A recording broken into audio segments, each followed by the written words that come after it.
श्रीगणेशाय नमः। अथ श्री हरि नाममाला स्तोत्रम्। गोविन्दं गोकुलानन्दं गोपालं गोपीवल्लभं गोवर्धनोद्धरं धीरं तं वन्दे गोमतीप्रियं। नारायणं निराकारं नरवीरं नरोत्तमं नृसिंहं नागनाथं च तं वन्दे नरकान्तकं। पीताम्बरं पद्मनाभं पद्माक्षं पुरुषोत्तमं पवित्रं परमानन्दं तं वन्दे परमेश्वरं। राघवं रामचन्द्रं च रावणारिं रमापतिं राजीवलोचनं रामं तं वन्दे रघुनन्दनं। वामनं विश्वरूपं च वासुदेवं च विठ्ठलं विश्वेश्वरं विभुं व्यासं तं वन्दे वेदवल्लभं। दामोदरं दिव्यसिंहं दयालुं दीननायकं दैत्यारिं देवदेवेशं तं वन्दे देवकीसुतं। मुरारिं माधवं मत्स्यं मुकुन्दं मुष्टिमर्दनं मुञ्जकेशं महाबाहुं तं वन्दे मधुसूदनं। केशवं कमलाकान्तं कामेशं कौस्तुभप्रियं कौमोदकीधरं कृष्णं तं वन्दे कौरवान्तकं। भूधरं भुवनानन्दं भूतेशं भूतनायकं भावनैकं भुजङ्गेशं तं वन्दे भवनाशनं। जनार्दनं जगन्नाथं जगज्जाड्यविनाशकं जामदग्न्यं परं ज्योतिस्तं वन्दे जलशायिनं। चतुर्भुजं चिदानन्दं चाणूरमल्लमर्दनं चराचरगतं देवं तं वन्दे चक्रपाणिनं। श्रियःकरं श्रियोनाथं श्रीधरं श्रीवरप्रदं श्रीवत्सलधरं सौम्यं तं वन्दे श्रीसुरेश्वरं। योगीश्वरं यज्ञपतिं यशोदानन्ददायकं यमुनाजलकल्लोलं तं वन्दे यदुनायकं।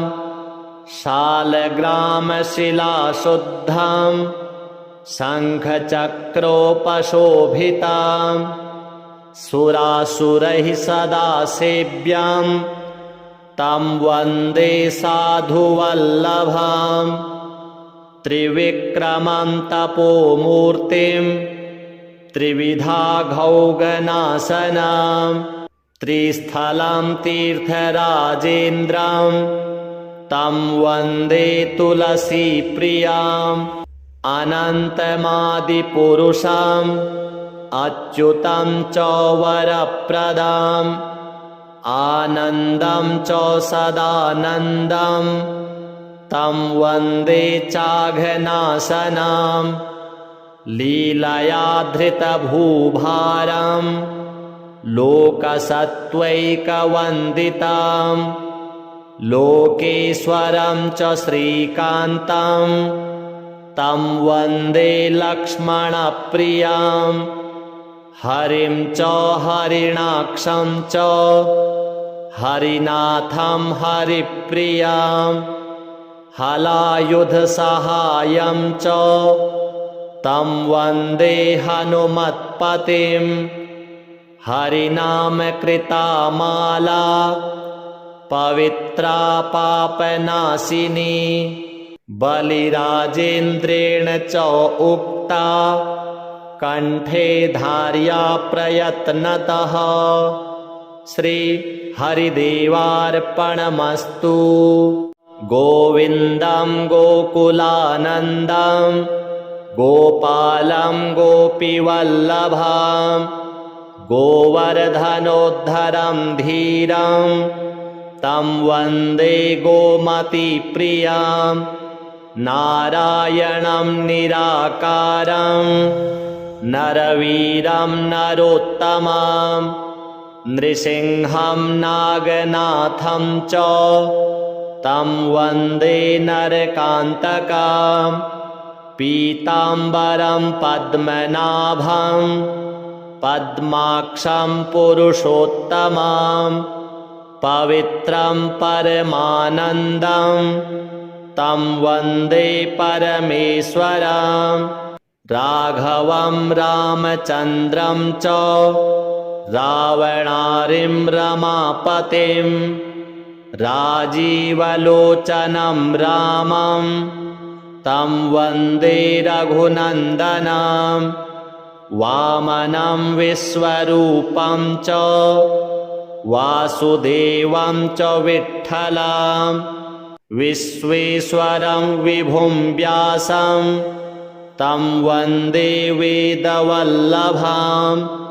दामोदरं दिव्यसिंहं दयालुं दीननायकं दैत्यारिं देवदेवेशं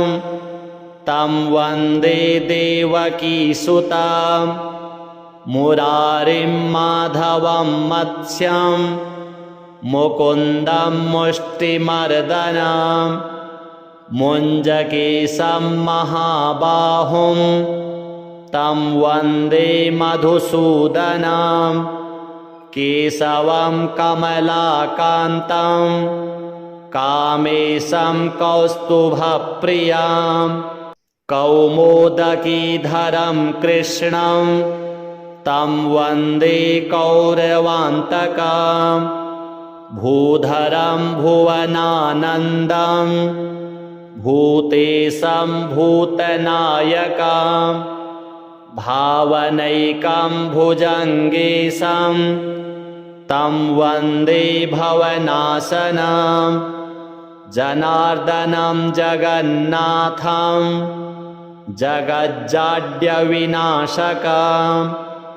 जामदग्न्यं परं ज्योतिस्तं वन्दे जलशायिनं चतुर्भुजं चिदानन्दं चाणूरमल्लमर्दनं चराचरगतं देवं तं वन्दे चक्रपाणिनं श्रियःकरं श्रियोनाथं श्रीधरं श्रीवरप्रदं श्रीवत्सलधरं सौम्यं तं वन्दे श्रीसुरेश्वरं योगीश्वरं यज्ञपतिं यशोदानन्ददायकं यमुनाजलकल्लोलं तं वन्दे यदुनायकं शालग्रामशिलाशुद्धं शङ्खचक्रोपशोभितं सुरासुरैः सदा सेव्यं तं वन्दे साधुवल्लभं त्रिविक्रमं तपोमूर्तिं त्रिविधाघौगनाशनं त्रिस्थलं तीर्थराजेन्द्रं तं वन्दे तुलसीप्रियम् अनन्तमादिपुरुषम् अच्युतं च वरप्रदम् आनन्दं च सदानन्दं तं वन्दे चाघनासनां लीलया धृतभूभारं लोकसत्त्वैकवन्दितां लोकेश्वरं च श्रीकान्तं तं वन्दे लक्ष्मणप्रियां हरिं च हरिणाक्षं च हरिनाथं हरिप्रियां हलायुधसहायं च तं वन्दे हनुमत्पतिं हरिनामकृता माला पवित्रा पापनाशिनी बलिराजेन्द्रेण च उक्ता कंठे धार्या प्रयत्नतः श्री हरिदेवार्पणमस्तु। गोविन्दं गोकुलानन्दं गोपालं गोपीवल्लभां गोवर्धनोद्धरं धीरं तं वन्दे गोमतीप्रियां नारायणं निराकारं नरवीरं नरोत्तमं नृसिंहं नागनाथं च तं वन्दे नरकान्तकं पीताम्बरं पद्मनाभं पद्माक्षं पुरुषोत्तमं पवित्रं परमानन्दं तं वन्दे परमेश्वरं राघवं रामचन्द्रं च रावणारिं रमापतिं राजीवलोचनं रामं तं वन्दे रघुनन्दनं वामनं विश्वरूपं च वासुदेवं च विठ्ठलं विश्वेश्वरं विभुं व्यासं तं वन्दे वेदवल्लभां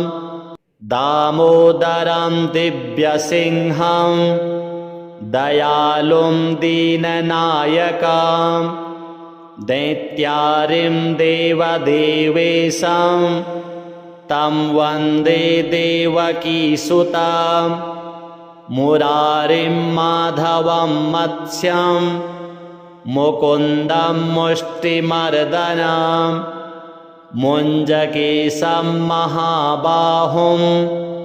तं वन्दे मधुसूदनं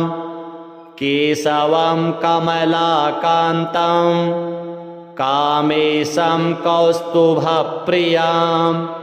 कौमोदकीधरं कृष्णं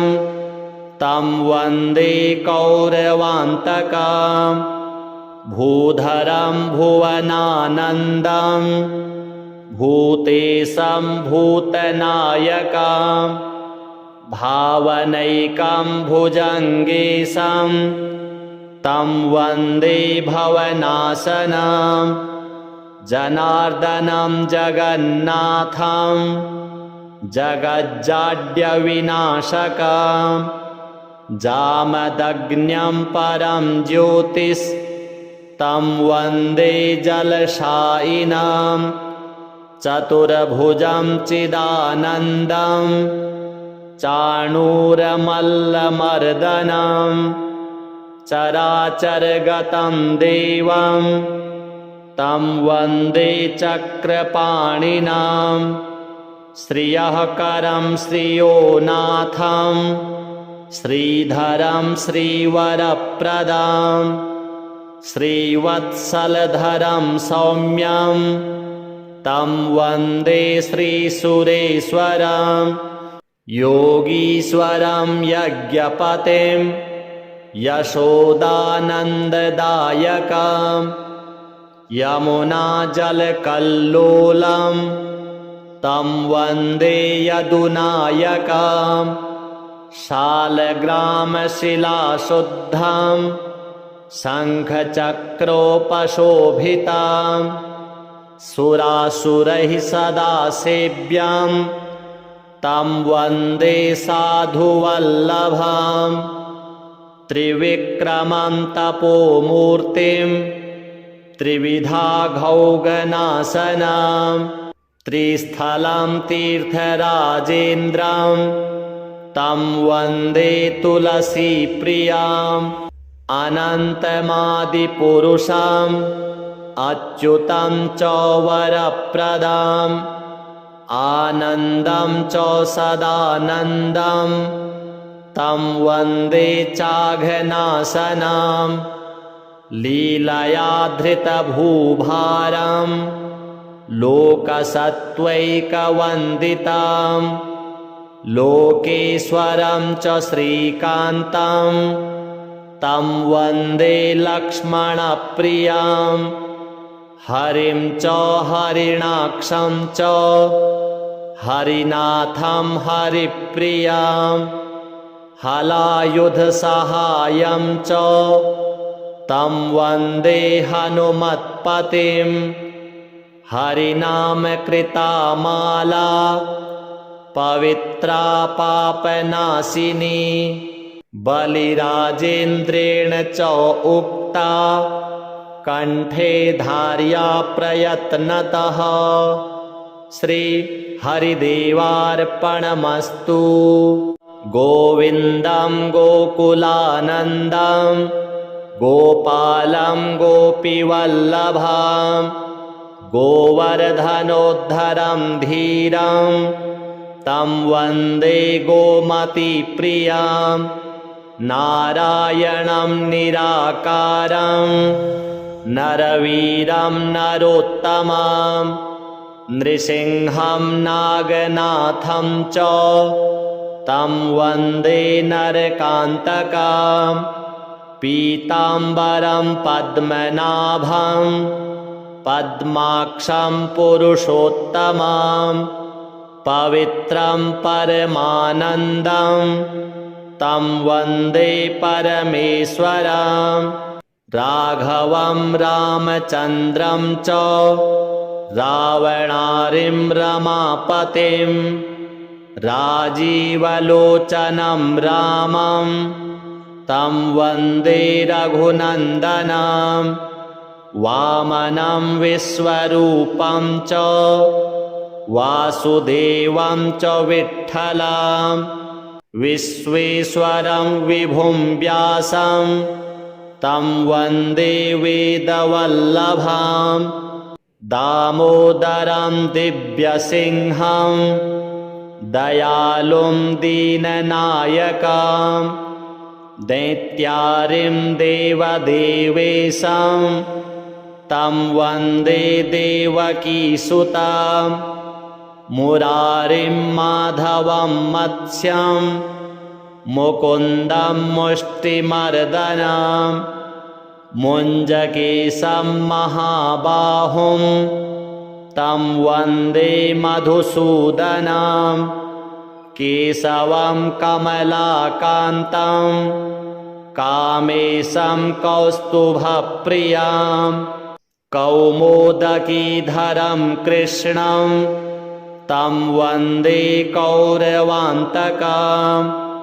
भूधरं भुवनानन्दं भूतेशं भूतनायकं भावनैकं भुजङ्गेशं तं वन्दे भवनाशनं जनार्दनं जगन्नाथं जगज्जाड्यविनाशकं जामदग्न्यं परं ज्योतिस्तं वन्दे जलशायिनं चतुर्भुजं चिदानन्दं चाणूरमल्लमर्दनं चराचरगतं देवं तं वन्दे चक्रपाणिनां श्रियःकरं श्रियोनाथं श्रीधरं श्रीवरप्रदां श्रीवत्सलधरं सौम्यं तं वन्दे श्रीसुरेश्वरं योगीश्वरं यज्ञपतिं यशोदानन्ददायकं यमुनाजलकल्लोलं तं वन्दे यदुनायकं शालग्रामशिलाशुद्धं शङ्खचक्रोपशोभितं सुरासुरैः सदा सेव्यं तं वन्दे साधुवल्लभम् त्रिविक्रमं तपोमूर्तिं त्रिविधाघौगनाशनं त्रिस्थलं तीर्थराजेन्द्रं तं वन्दे तुलसीप्रियम् अनन्तमादिपुरुषम् अच्युतं च वरप्रदम् आनन्दं च सदानन्दं तं वन्दे चाघनाशनं लीलया धृतभूभारं लोकसत्त्वैकवन्दितं लोकेश्वरं च श्रीकान्तं तं वन्दे लक्ष्मणप्रियं हरिं च हरिणाक्षं च हरिनाथं हरिप्रियं हलायुधसहायं च तं वन्दे हनुमत्पतिं हरिनामकृता माला पवित्रा पापनाशिनी बलिराजेन्द्रेण च उक्ता कण्ठे धार्या प्रयत्नतः श्री हरिदेवार्पणमस्तु। गोविन्दं गोकुलानन्दं गोपालं गोपीवल्लभं गोवर्धनोद्धरं धीरं तं वन्दे गोमतीप्रियं नारायणं निराकारं नरवीरं नरोत्तमं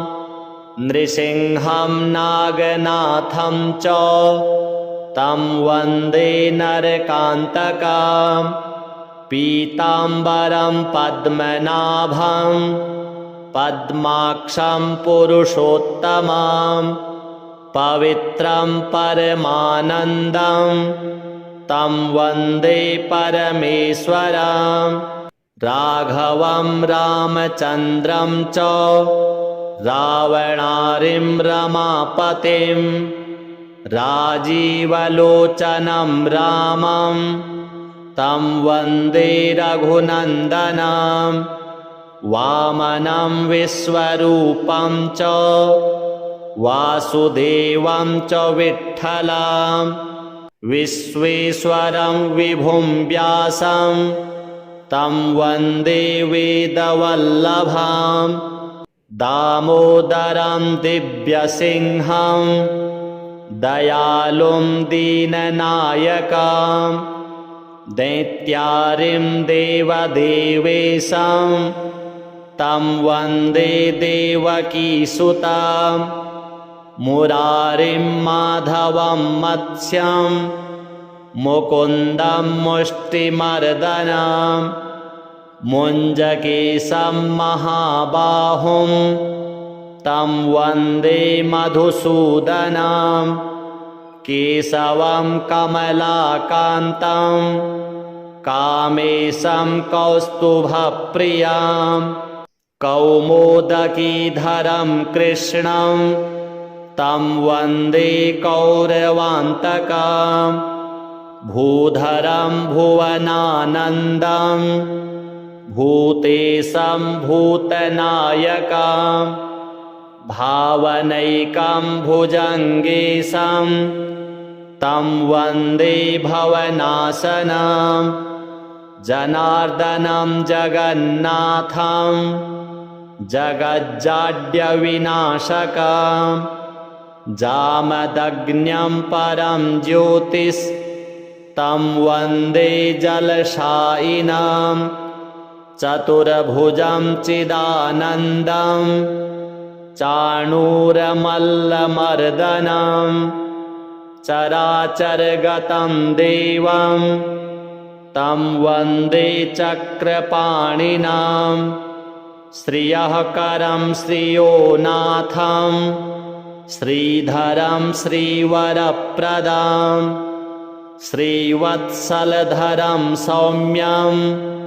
तं वन्दे श्रीसुरेश्वरं योगीश्वरं यज्ञपतिं यशोदानन्ददायकं यमुनाजलकल्लोलं तं वन्दे यदुनायकं शालग्रामशिलाशुद्धं शङ्खचक्रोपशोभितां सुरासुरैः सदा सेव्यं तं वन्दे साधुवल्लभं त्रिविक्रमं तपोमूर्तिं त्रिविधाघौगनाशनं त्रिस्थलं तीर्थराजेन्द्रं तं वन्दे तुलसीप्रियम् अनन्तमादिपुरुषम् अच्युतं च वरप्रदाम् आनन्दं च सदानन्दं तं वन्दे चाघनाशनं लीलया धृतभूभारं लोकसत्त्वैकवन्दितं लोकेश्वरं च श्रीकान्तं तं वन्दे लक्ष्मणप्रियं हरिं च हरिणाक्षं च हरिनाथं हरिप्रियं हलायुधसहायं च तं वन्दे हनुमत्पतिं हरिनामकृता माला पवित्रा पापनाशिनी बलिराजेन्द्रेण च उक्ता कण्ठे धार्या प्रयत्नतः श्री हरिदेवार्पणमस्तु। गोविन्दं गोकुलानन्दं गोपालं गोपीवल्लभं गोवर्धनोद्धरं धीरं तं वन्दे गोमतीप्रियं नारायणं निराकारं नरवीरं नरोत्तमं नृसिंहं नागनाथं च तं वन्दे नरकान्तकं पीताम्बरं पद्मनाभं पद्माक्षं पुरुषोत्तमं पवित्रं परमानन्दं तं वन्दे परमेश्वरं राघवं रामचन्द्रं च रावणारिं रमापतिं राजीवलोचनं रामं तं वन्दे रघुनन्दनं वामनं विश्वरूपं च वासुदेवं च विठ्ठलं विश्वेश्वरं विभुं व्यासं तं वन्दे वेदवल्लभं दामोदरं दिव्यसिंहं दयालुं दीननायकं दैत्यारिं देवदेवेशं तं वन्दे देवकीसुतं मुरारिं माधवं मत्स्यं मुकुन्दं मुष्टिमर्दनं मुञ्जकेशं महाबाहुं तं वन्दे मधुसूदनं केशवं कमलाकान्तं कामेशं कौस्तुभप्रियं कौमोदकीधरं कृष्णं तं वन्दे कौरवान्तकं भूधरं भुवनानन्दं भूतेशं भूतनायकं भावनैकं भुजङ्गेशं तं वन्दे भवनाशनं जनार्दनं जगन्नाथं जगज्जाड्यविनाशकं जामदग्न्यं परं ज्योतिस्तं वन्दे जलशायिनं चतुर्भुजं चिदानन्दं चाणूरमल्लमर्दनं चराचरगतं देवं तं वन्दे चक्रपाणिनां श्रियःकरं श्रियोनाथं श्रीधरं श्रीवरप्रदं श्रीवत्सलधरं सौम्यं तं वन्दे श्रीसुरेश्वरं योगीश्वरं यज्ञपतिं यशोदानन्ददायकं यमुनाजलकल्लोलं तं वन्दे यदुनायकं शालग्रामशिलाशुद्धं शङ्खचक्रोपशोभितं सुरासुरैः सदा सेव्यं तं वन्दे साधुवल्लभं त्रिविक्रमं तपोमूर्तिं त्रिविधाघौगनाशनं त्रिस्थलं तीर्थराजेन्द्रं तं वन्दे तुलसीप्रियम् अनन्तमादिपुरुषम्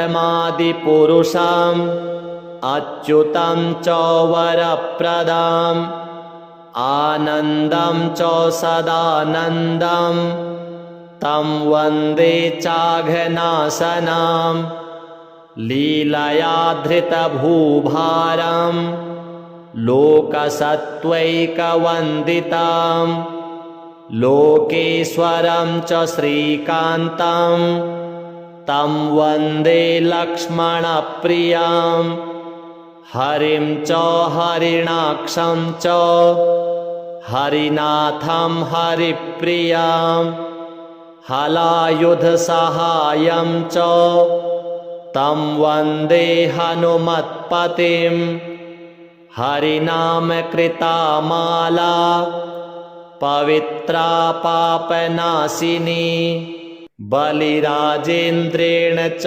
उक्ता कण्ठे धार्या प्रयत्नतः श्रीहरिदेवार्पणमस्तु।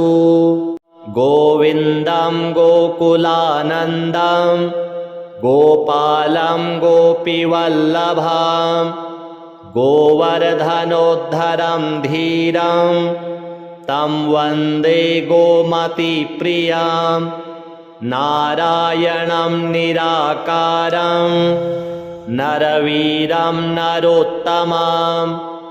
नृसिंहं नागनाथं च तं वन्दे नरकान्तकं पीताम्बरं पद्मनाभं पद्माक्षं पुरुषोत्तमं पवित्रं परमानन्दं तं वन्दे परमेश्वरं राघवं रामचन्द्रं च रावणारिं रमापतिं राजीवलोचनं रामं तं वन्दे रघुनन्दनं वामनं विश्वरूपं च वासुदेवं च विठ्ठलं विश्वेश्वरं विभुं व्यासं तं वन्दे वेदवल्लभं दामोदरं दिव्यसिंहं दयालुं दीननायकं दैत्यारिं देवदेवेशं तं वन्दे देवकीसुतं मुरारिं माधवं मत्स्यं मुकुन्दं मुष्टिमर्दनं मुञ्जकेशं महाबाहुं तं वन्दे मधुसूदनं केशवं कमलाकान्तं कामेशं कौस्तुभप्रियं कौमोदकीधरं कृष्णं तं वन्दे कौरवान्तकं भूधरं भुवनानन्दं भूतेशं भूतनायकं भावनैकं भुजङ्गेशं तं वन्दे भवनाशनं जनार्दनं जगन्नाथं जगज्जाड्यविनाशकं जामदग्न्यं परं ज्योतिस्तं वन्दे जलशायिनं चतुर्भुजं चिदानन्दं चाणूरमल्लमर्दनं चराचरगतं देवं तं वन्दे चक्रपाणिनां श्रियःकरं श्रियोनाथं श्रीधरं श्रीवरप्रदां श्रीवत्सलधरं सौम्यं तं वन्दे श्रीसुरेश्वरं योगीश्वरं यज्ञपतिं यशोदानन्ददायकं यमुनाजलकल्लोलं तं वन्दे यदुनायकं शालग्रामशिलाशुद्धं शङ्खचक्रोपशोभितं सुरासुरैः सदा सेव्यं तं वन्दे साधुवल्लभं त्रिविक्रमं तपोमूर्तिं त्रिविधाघौगनाशनं त्रिस्थलं तीर्थराजेन्द्रं तं वन्दे तुलसीप्रियम् अनन्तमादिपुरुषम् अच्युतं च वरप्रदम् आनन्दं च सदानन्दं तं वन्दे चाघनाशनं लीलया धृतभूभारं लोकसत्त्वैकवन्दितं लोकेश्वरं च श्रीकान्तं तं वन्दे लक्ष्मणप्रियं हरिं च हरिणाक्षं च हरिनाथं हरिप्रियं हलायुधसहायं च तं वन्दे हनुमत्पतिं हरिनामकृता माला पवित्रा पापनाशिनी बलिराजेन्द्रेण च उक्ता कण्ठे धार्या प्रयत्नतः श्री हरिदेवार्पणमस्तु। गोविन्दं गोकुलानन्दं गोपालं गोपीवल्लभं गोवर्धनोद्धरं धीरं तं वन्दे गोमतीप्रियं नारायणं निराकारं नरवीरं नरोत्तमं नृसिंहं नागनाथं च तं वन्दे नरकान्तकं पीताम्बरं पद्मनाभं पद्माक्षं पुरुषोत्तमं पवित्रं परमानन्दं तं वन्दे परमेश्वरं राघवं रामचन्द्रं च रावणारिं रमापतिं राजीवलोचनं रामं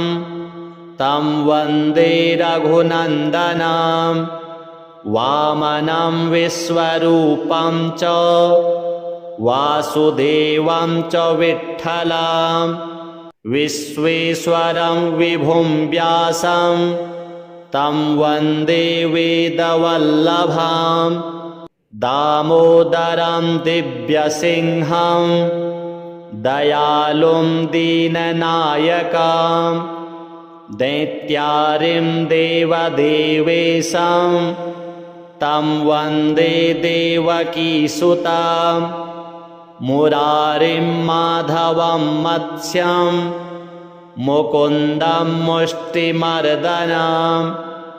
मुञ्जकेशं महाबाहुं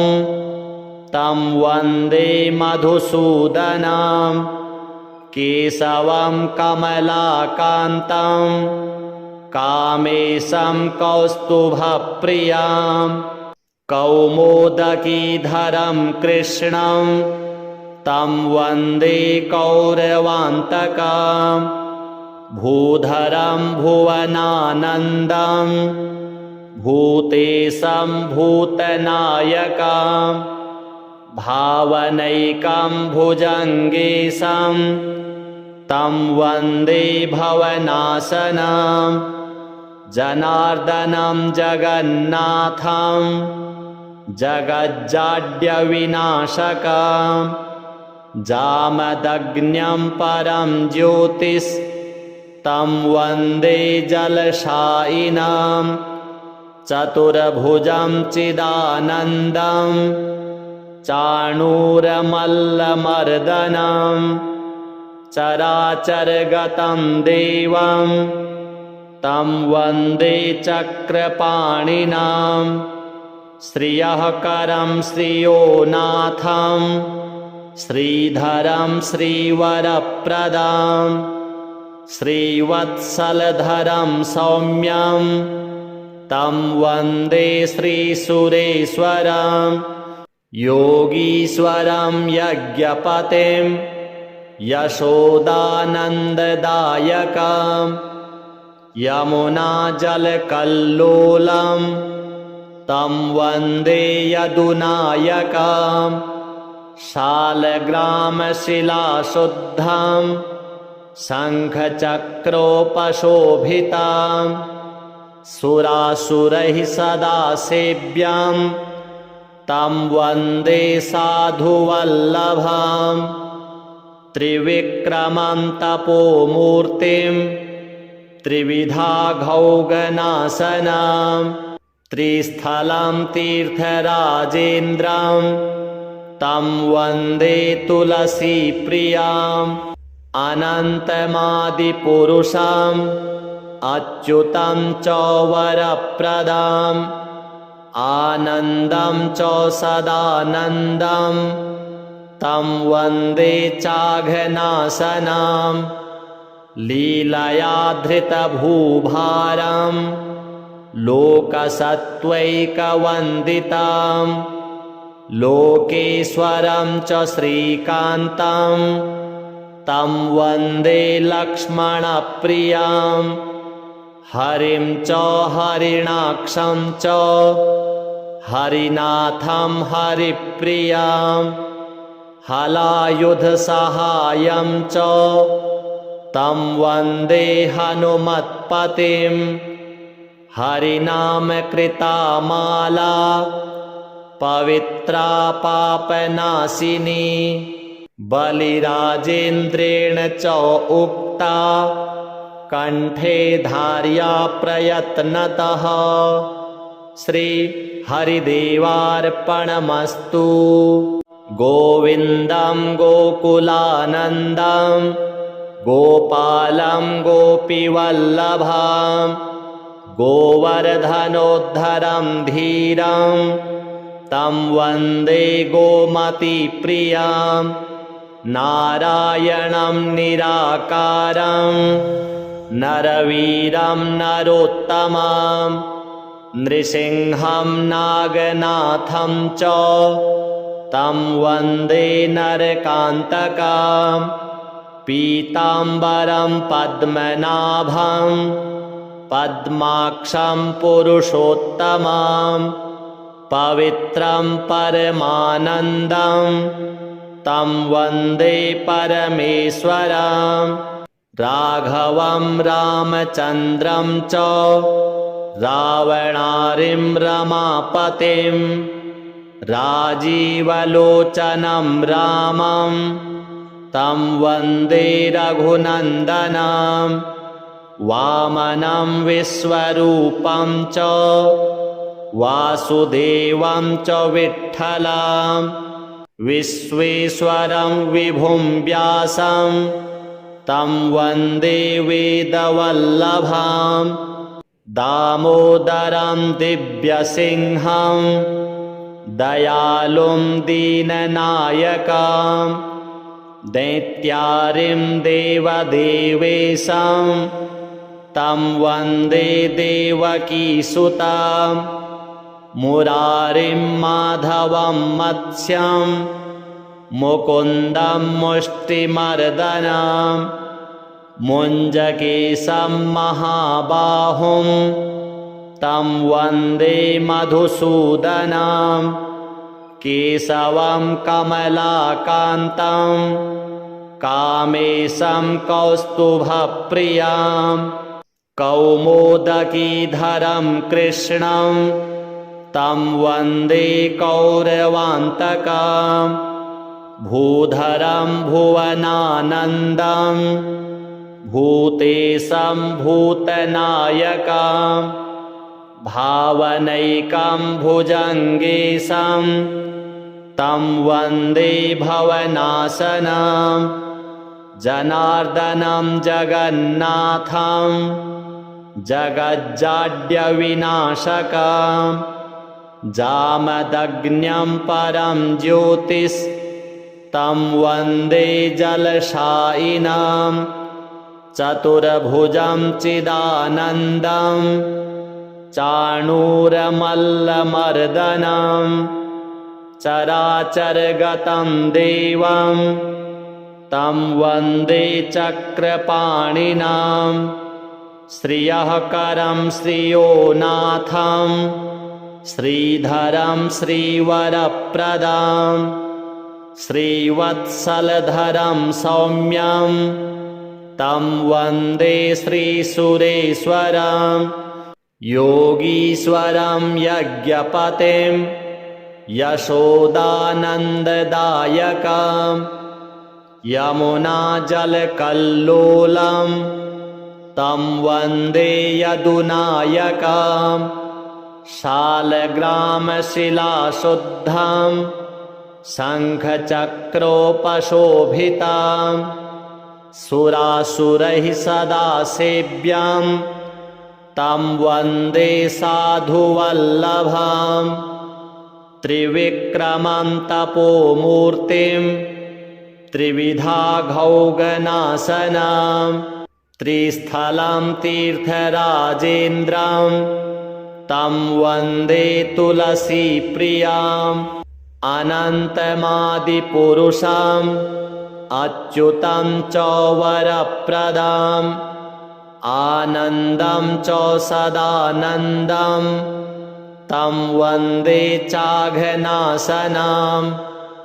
लीलया धृतभूभारं लोकसत्त्वैकवन्दितं लोकेश्वरं च श्रीकान्तं तं वन्दे लक्ष्मणप्रियं हरिं च हरिणाक्षं च हरिनाथं हरिप्रियं हलायुधसहायं च तं वन्दे हनुमत्पतिं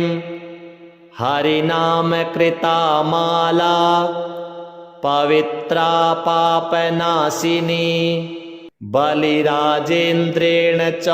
उक्ता कंठे धार्या प्रयत्नतः श्री हरिदेवार्पणमस्तु। गोविन्दं गोकुलानन्दं गोपालं गोपीवल्लभं गोवर्धनोद्धरं धीरं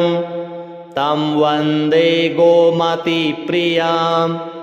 नारायणं निराकारं नरवीरं नरोत्तमं नृसिंहं नागनाथं च तं वन्दे नरकान्तकं पीताम्बरं पद्मनाभं पद्माक्षं पुरुषोत्तमं पवित्रं परमानन्दं तं वन्दे परमेश्वरं राघवं रामचन्द्रं च रावणारिं रमापतिं राजीवलोचनं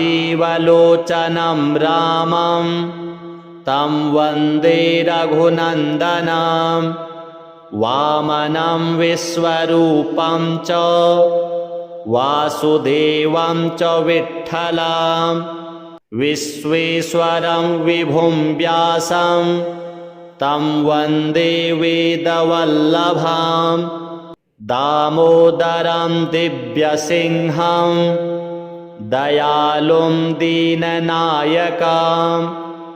दैत्यारिं देवदेवेशं तं वन्दे देवकीसुतं मुरारिं माधवं मत्स्यं मुकुन्दं मुष्टिमर्दनं मुञ्जकेशं महाबाहुं तं वन्दे मधुसूदनं केशवं कमलाकान्तं कामेशं कौस्तुभप्रियं कौमोदकीधरं कृष्णं तं वन्दे कौरवान्तकं भूधरं भुवनानन्दं भूतेशं भूतनायकं भावनैकं भुजङ्गेशं तं वन्दे भवनाशनं जनार्दनं जगन्नाथं जगज्जाड्यविनाशकं जामदग्न्यं परं ज्योतिस्तं वन्दे जलशायिनं चतुर्भुजं चिदानन्दं चाणूरमल्लमर्दनं चराचरगतं देवं तं वन्दे चक्रपाणिनं श्रियःकरं श्रियोनाथं श्रीधरं श्रीवरप्रदं श्रीवत्सलधरं सौम्यं तं वन्दे श्रीसुरेश्वरं योगीश्वरं यज्ञपतिं यशोदानन्ददायकं यमुनाजलकल्लोलं तं वन्दे यदुनायकं शालग्रामशिलाशुद्धं शङ्खचक्रोपशोभितं सुरासुरैः सदा सेव्यं तं वन्दे साधुवल्लभं त्रिविक्रमं तपोमूर्तिं त्रिविधाघौगनाशनं त्रिस्थलं तीर्थराजेन्द्रं तं वन्दे तुलसीप्रियम् अनन्तमादिपुरुषम् अच्युतं च वरप्रदम् आनन्दं च सदानन्दं तं वन्दे चाघनाशनं लीलया धृतभूभारं लोकसत्त्वैकवन्दितं लोकेश्वरं च श्रीकान्तं तं वन्दे लक्ष्मणप्रियं हरिं च हरिणाक्षं च हरिनाथं हरिप्रियं हलायुधसहायं च तं वन्दे हनुमत्पतिं हरिनामकृता माला पवित्रा पापनाशिनी बलिराजेन्द्रेण च उक्ता कंठे धार्या प्रयत्नतः श्री हरिदेवार्पणमस्तु। गोविन्दं गोकुलानन्दं गोपालं गोपीवल्लभं गोवर्धनोद्धरं धीरं तं वन्दे गोमतीप्रियं नारायणं निराकारं नरवीरं नरोत्तमं नृसिंहं नागनाथं च तं वन्दे नरकान्तकं पीताम्बरं पद्मनाभं पद्माक्षं पुरुषोत्तमं पवित्रं परमानन्दं तं वन्दे परमेश्वरं राघवं रामचन्द्रं च रावणारिं रमापतिं राजीवलोचनं रामं तं वन्दे रघुनन्दनं वामनं विश्वरूपं च वासुदेवं च विठ्ठलं विश्वेश्वरं विभुं व्यासं तं वन्दे वेदवल्लभं दामोदरं दिव्यसिंहं दयालुं दीननायकं दैत्यारिं देवदेवेशं तं वन्दे देवकीसुतं मुरारिं माधवं मत्स्यं मुकुन्दं मुष्टिमर्दनं मुञ्जकेशं महाबाहुं तं वन्दे मधुसूदनं केशवं कमलाकान्तं कामेशं कौस्तुभप्रियं कौमोदकीधरं कृष्णं तं वन्दे कौरवान्तकं भूधरं भुवनानन्दं भूतेशं भूतनायकं भावनैकं भुजङ्गेशं तं वन्दे भवनाशनं जनार्दनं जगन्नाथं जगज्जाड्यविनाशकं जामदग्न्यं परं ज्योतिस्तं वन्दे जलशायिनं चतुर्भुजं चिदानन्दं चाणूरमल्लमर्दनं चराचरगतं देवं तं वन्दे चक्रपाणिनं श्रियःकरं श्रियोनाथं श्रीधरं श्रीवरप्रदं श्रीवत्सलधरं सौम्यं तं वन्दे श्रीसुरेश्वरं योगीश्वरं यज्ञपतिं यशोदानन्ददायकं यमुनाजलकल्लोलं तं वन्दे यदुनायकं शालग्रामशिलाशुद्धं शङ्खचक्रोपशोभितं सुरासुरैः सदा सेव्यं तं वन्दे साधुवल्लभं त्रिविक्रमं तपोमूर्तिं त्रिविधाघौगनाशनं त्रिस्थलं तीर्थराजेन्द्रं तं वन्दे तुलसीप्रियम् अनन्तमादिपुरुषम् अच्युतं च वरप्रदम् आनन्दं च सदानन्दं तं वन्दे चाघनाशनं लीलया धृतभूभारं लोकसत्त्वैकवन्दितं लोकेश्वरं च श्रीकान्तं तं वन्दे लक्ष्मणप्रियं हरिं च हरिणाक्षं च हरिनाथं हरिप्रियं हलायुधसहायं च तं वन्दे हनुमत्पतिं